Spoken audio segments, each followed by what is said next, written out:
Let's be clear. The reason why my state, the Commonwealth of Pennsylvania, voted for Donald Trump by just over a percentage point is because overwhelmingly voters who swung from 2020 to 2024 were saying costs were just too high. I heard it anecdotally all over my district and really all over the Commonwealth. I even observed focus groups that was of swing voters, and it was so consistent. I would say for at least 80% of voters who swung, it was because of high costs. So what has Donald Trump done his first 6 months in office? He hasn't solved the problem of costs and goods being too high. He's actually made them worse. We see Amazon raising their prices on all sorts of goods, Walmart quietly raising their prices on all sorts of goods. The main driver of this, of course, the tariffs. This has been a real problem for our economy. The Fed has outright said the reason why they are keeping interest rates as high as they are because of the uncertainty of high tariffs. So forgive me if I don't applaud when the arsonist starts to put out the fire that he started in the first place. But Congressman, at the same time, you also represent a state that's home to a lot of steel production in the United States. And we've seen many of the steel manufacturers applaud these tariffs in terms of a more protectionist policy. I'm wondering if you would caution the administration when it comes to any sort of potential carve-outs or limitations on these sector-specific tariffs like steel as they are negotiating these deals going forward. Yeah, I'm glad you brought up this example because whether you know it or not, you actually are bringing up an example of an area where I have supported tariffs. Now, what's the difference? I've supported tariffs in the past and currently as it applies to specific countries that are behaving in bad behavior and on particular products. So, for example, tariff on China for their constant, incessant steel dumping to hurt the U.S. steel industry. That is an example of using tariffs as a tool in the toolbox. But what President Trump is doing is entirely different.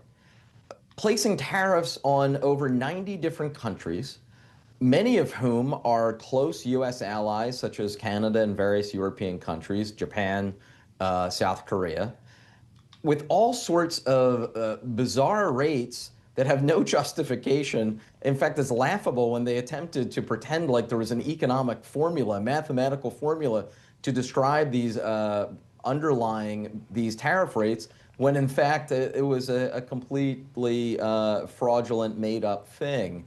So that is, I think, a clear difference between using tariffs in a narrow way as a specific tool versus what Donald Trump is doing, which are tariffs writ large as your major policy. Well, Congressman, I want to know what is in your toolbox right now on the Budget Committee, because we've been talking with some pretty angry Democrats since the rescissions package passed days ago and not that much longer ago, the president's big, beautiful bill. Are Democrats going to be party to debate, to regular order, if there is such a thing, in crafting a budget for the next fiscal year? Or have Republicans burned the bridge? And your response will be a middle finger. Sorry, you threw me for a loop on the middle finger reference. Obviously, I'm from Philly, so you thought that I might be familiar with that gesture and a Philly sports fan. But anyway, I'll instead just talk about the budget process. Republicans, unfortunately, led by Russ Vought, the most dangerous man in America that almost no one has ever heard of, they are breaking the budget process. And the way they're doing it is by trying to have a normal appropriations process one day, and then the very day after saying, okay, but we're going to unilaterally rescind X, Y, and Z and break the agreement that we just reached. So, look, I don't believe in government shutdowns. They're costly. They don't make any sense.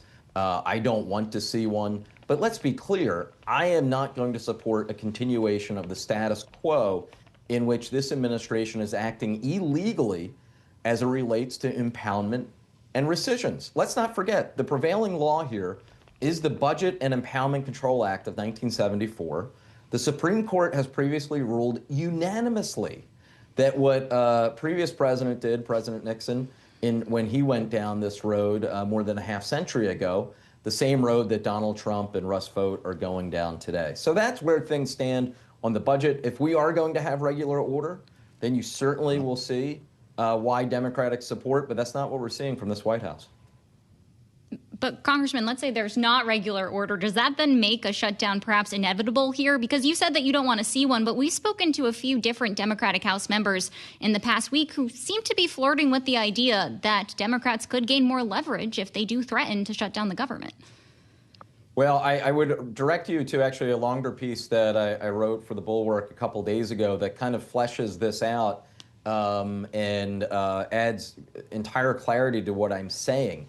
What I'm saying is that we need to get back to regular order, have a normal appropriations process without these unilateral rescissions. If the administration continues to do that, then I certainly would not be in favor or vote for a scenario in which we reach an agreement on a Monday on a bipartisan basis, and then the very next day on a Tuesday, the White House says, oh, thanks for your vote for that. We're now rescinding X, Y, and Z in that bill, but we're keeping the parts that we liked.